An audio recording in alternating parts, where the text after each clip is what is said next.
Hi, everyone, and welcome to the eighth episode of Battles and Voices. I'm Lathika, and I'm the founder and host. And I'm Camden, and I'm the co-host. And we And we serve serve on the on the executive executive team of of Vitals Battles and Voices. Voices.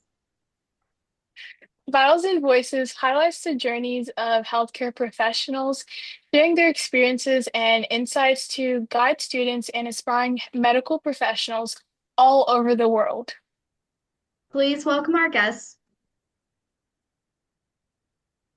Miss Megan.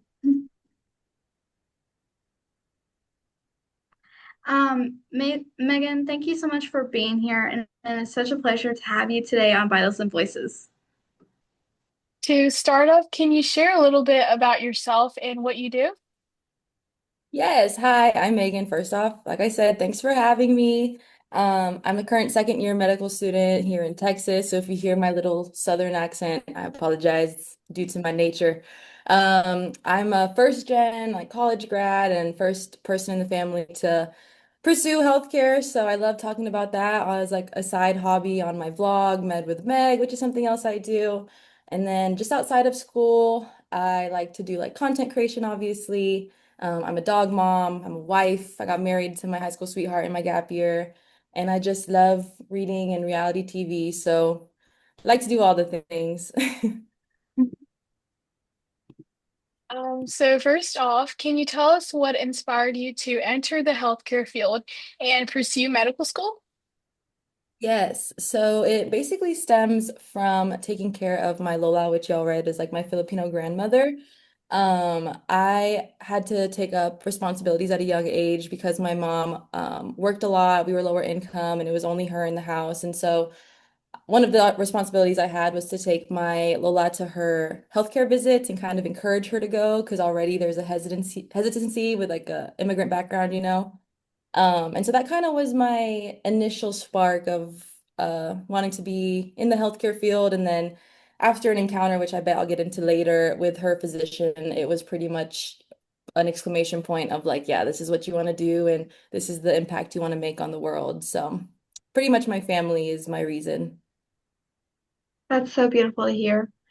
And what motivates you to keep going, especially in these challenging moments during medical school? Great question. And I think it's important if for anyone thinking about being in the medical profession is just why you're going into it. After being like almost 2 years into it, I really go back to my why of why I started, which, bless you, which, is my Thank you. family and just remembering like I want to be the physician that I wish my Lola had. And honestly, being first gen and having to work as hard as I did to get to this point, like I didn't realize the barriers that, people that don't have connections to physicians or don't have access to things like the barriers that are kind of hard to cross, like financial instability and things like that. So kind of reflecting and being like how hard you've gotten to get here. And I mean, we're already in it. You can only go forward. That's pretty much my go-to motivation to keep going. It's wonderful. So you shared a lot about your journey and background before this whole interview. So was there a particular experience with your Lola, who's your Filipino grandmother, or another moment that really shaped your approach to patient care? Yes. So when I took her to one of her visits, I was able to kind of hear how they collected like her history. And they do a test, I guess, with like all geriatric patients on like if they have dementia. And so basically it's a clock test. I don't know if y'all have heard of it, where you have to draw like hands on a clock and they give you a time and then they have to like fill in the hands. Mhm. And so I never heard of it before. I would never seen it. And once my Lola had to do that test, she was quickly like diagnosed with early onset dementia because she didn't do it properly. And the physician didn't even ask her about, like, what's your background? Are you exposed to analog clocks or things like that? And so if he asked those extra questions, like he would have found out like less than a month ago, she took her United States citizenship test and passed it because I helped her study for it. And like she was never exposed to an analog clock like that because it's all electronic nowadays. And they would have found out like she has a sixth grade elementary school education because she had to drop out and help her family. And so that kind of really encouraged me to pursue primary care specifically because I think getting to know the person behind it will make you an even stronger physician. And so that kind of was the most impactful moment for me. That's really inspiring, and I totally agree with that. Patient care definitely is a strong thing in the healthcare field that's necessary nowadays. Um, moving on, preventative medicine is a topic that you're currently passionate about. Can you please tell us why this area matters to you and how it's impacted your perspective on healthcare? Yeah, so for people that don't know, preventative medicine is basically things you can do before getting to the doctor and getting told all these 30 different diagnoses you probably never know you had. I actually went to lecture yesterday and we found out like about 50% of the American population is either diabetic or pre-diabetic. And so preventative medicine is kind of like like diet factors, lifestyle factors, maybe even health screening early, just trying to prevent a diagnosis that could rock your world later on and trying to tackle it early, if that makes sense. And so I didn't even know preventative medicine was the name of it. Obviously, I've learned so many new words in medical school that were common knowledge for people. But I would say it kind of stems from my personal like fitness journey. I teach cycle classes now because I'm just big on moving your body, the physical health benefits, the mental health benefits, um, and just getting to kind of give patients that information because a lot of people think it's common knowledge. Like if you go for a walk 30 minutes a day, you're improving, so many different factors in your physical health or mental health. Um, and it's not common knowledge. Some people don't even know. Some people are raised in houses that don't know that, or they don't know to go to a doctor if they have a weird looking mole on their body. And so I'm very passionate about, bridging that gap and sharing the knowledge with anyone who wants to listen. That's wonderful. So the next question is, how do you balance your rigorous medical studies and courses while running your social media content and other personal projects that you might have? Great question. It's all about time management. I use my Google Calendar like it's my lifeline. Um, and honestly, like with medical school, the best way that you kind of hear about it is like it's like a gas. You can allow it to take up as much space as you want. Like I could study 24 hours a day if I really wanted to, because there's just a lot of information that you want to be an expert on. But if you just kind of contain that gas and choose how long you want to study and what other things you want to prioritize. I love content creation, obviously. I love getting to share my story and help people, things like that. And so that's just that's just what kind of lets me do what I do. Speaking on your projects, what accomplishment are you most proud of so far, whether it's medicine, social media, or any other area? I would say, okay, let me think. I would say firstly, I would say two things. I'm a yapper, I'm sorry. Getting into medical school is probably one of my biggest accomplishments. And that's just because, again, just how hard you've worked to get here. And it can be said for anyone. It's such a great feat. Even just pursuing medicine or any healthcare profession is honorable in itself. But just for me specifically, knowing like having to reach out to doctors and create connections on my own and having to like work since 14 years old to help pay for my school and things like that. So once I got in, it was like a weight off my shoulders of like, wow, like hard work does pay off. You can do it. And then my second one is truly just social media. I think like getting to make like at Med with Meg and seeing how it's made an impact with how I communicate with my peers, communicate with like even doctors that are at my school that have seen my videos. It's a great little fun hobby that I initially made to show like friends and family what I'm doing, and then getting to just help people who may need to hear what I'm saying or feel relatable to what I'm saying. It's a great feeling, and I didn't realize it could take off like that, and especially just with who I'm helping, it's very inspiring for myself as well. That's amazing to hear. So next question. How has sharing your journey through social media, sorry, impacted you personally and professionally? Yeah, so I actually I decided to do it. I was talking to my husband because I loved, I don't know if y'all knew the old video editing apps back in the day where you just like made silly little random collages, but I just love all things like editing. And so I was talking to my husband about it, and the first day of school, I committed to doing 100 days straight of a daily vlog. And like you can go back and see it. You can see how terrible my editing was at the very beginning.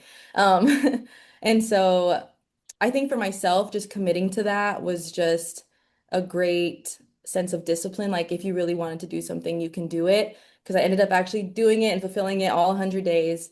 Um, and then professionally, I would say I was nervous, obviously, because I was starting school and like getting my little phone out and going like, "Hey, I'm gonna record you" to people I've never met before.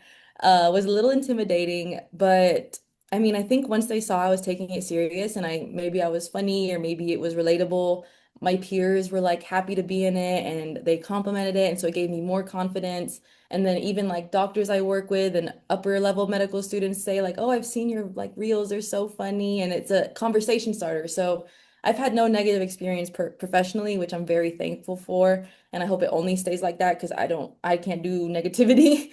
So yeah. Moving on with more social media questions. Um, are there moments when creating content or pursuing your hobbies that have helped you manage the stress or maybe even stayed motivated while in medical school? Yes, 1,000%. Content creation, like looking forward to editing something at the end of the day, or sometimes I like post on my story. What can I do to help you? Like any pre-med questions, trying to answer from my experience and what I've learned.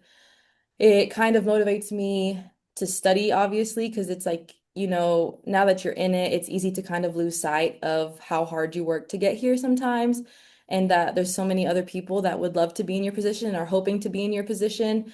And so just getting to talk to people about what they're, nervous about applying to medical school or in their pre-med journey, it helps me kind of get back on the grind and remember that my education is a privilege and manage stress wise. I mean, yeah, I'm a big brain rot girl. I scroll on TikTok myself and Instagram. Like I know all of Italian brain rot, tum tum tum tum, sahur, all that. Yeah. So Oh my when I tell gosh. you it manages my stress being on social media and then creating for it. It's a lot of fun. I have no complaints. Yeah, I definitely think me and relate with Monica, you. yeah, me and Monica Yeah. definitely doom scroll all the Yeah. time. hmm Mhm. So, talking more about goals, what are you currently working on or looking forward to, whether that's your studies, content creation, or even personal goals? Yeah, my husband does not watch TikTok, so he was like, "You should join the YouTube Shorts crew." I know he watches YouTube Shorts, and I'm like, to each their own, to each their own. So I think I might branch to YouTube. I'm only on Instagram and TikTok right now, but I was like, for him and like maybe for people like him, that only love YouTube Shorts. Uh, so that's one of the things content creation wise, like making longer videos and like, kind of getting to know me more, longer and not just 90 seconds or less. I think that'd be kind of fun. Study wise, as a second year medical student, you do take step at the end, or step or complex if you're MD or DO. But I'm taking step at the end of my second year, and so that's a little nerve-wracking. So just prepping for that soon. It's like an 8-hour exam covering everything you learned the first 2 years. And personal goals, I mean, just staying with the content creation, being a good cycle instructor, being a light in people's lives, like that's kind of what I love to do and thrive off of. So just keeping that work ethic and my mentality up. Well, best of luck on a step later this year. Thank you. Um, Thank you. of course. And then finally, what advice would you give to current students, especially first gen or pre-med students who are navigating their own paths in healthcare? Girl, I would give a lot of advice if I had the time. But I don't want to take an hour of people's time. I would say the main two things to keep in mind is Like, don't lose sight of your goal. It's gonna get hard. Like, you're gonna see on Reddit someone did something to get in or did something different than you, or even Student Doctor Network, and just block out the noise, focus on your story and your journey, and it's gonna work out. The right school will find you, and just work hard. Your hard work will pay off, I promise. And then also just while you're doing that grind, don't be afraid to pour into yourself and do things for yourself because that's equally as important, or else you're just going to get burnt out doing everything. So it's okay to do non-medicine related things, like do your hobbies, go work out, go crochet, go watch, Love Island all day, whatever you want to recharge. 'Cause that's super important as well. Thank you so much for that advice.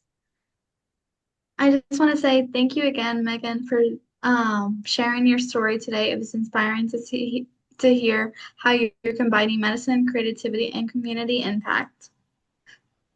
Your journey shows how much passion and perseverance goes hand in hand, and how even small projects can make a big difference in the others' lives. And to everyone tuning in, thank you for joining us on this episode of Battles and Voices. We're so glad you could join us today, and we hope you'll keep coming back for stories just like this one. If you'd enjoyed today's conversation, be sure to follow, share, and stay on the lookout for more episodes full of insight, motivation, and heart. We'll see you next time on Vitals and Voices.